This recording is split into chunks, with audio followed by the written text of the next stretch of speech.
বন্ধুরা, good morning. তোমরা সব কেমন আছো? আশা করছি ভালো আছো। আজকে কোনো ব্লগ ভিডিও নিয়ে আসছি না, আজকে আসছি রান্নার ভিডিও নিয়ে।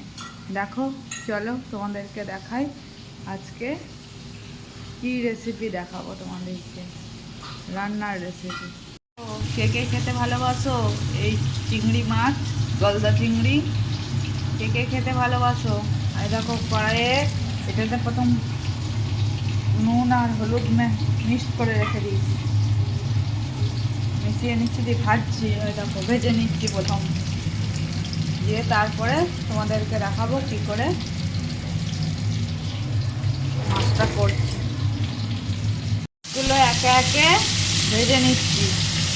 সব মাছ ভাজা হয়ে গেলে এইখানে বেটে রেখেছি সর্ষে, পোস্ত, রসুন, পেঁয়াজ, এগুলো বেটে রেখেছি।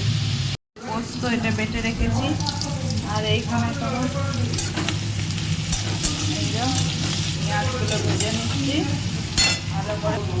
চিংড়ি মাছ ভাজা কমপ্লিট হয়ে গেছে, এটা ভাজা হয়ে গেছে। মশলাতে তোমার দিয়ে দিলাম পেঁয়াজ, প্রথম কুচি করে ভেজে নিয়েছি, টমেটো, আদা, জিরে, ধনে, তারপরে জিরে গুঁড়ো, একটু মিট মশলা সব দিয়ে ভালো করে কষতে হবে।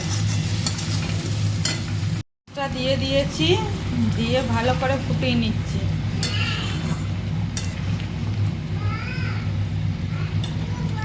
বন্ধুরা, এরপর আমি নামিয়ে নেব। এরকম তেল ছেড়ে আসবে, তখন নামাতে হবে। এটা হচ্ছে বাগদার চিংড়ি। তোমাদেরও যদি ভালো লাগে তো এরকম করে বানিয়ে খেয়েও দেখবে খুব টেস্টি হয়। এরকমভাবে বানিয়ে খেয়েও দেখবে খুব টেস্টি হবে।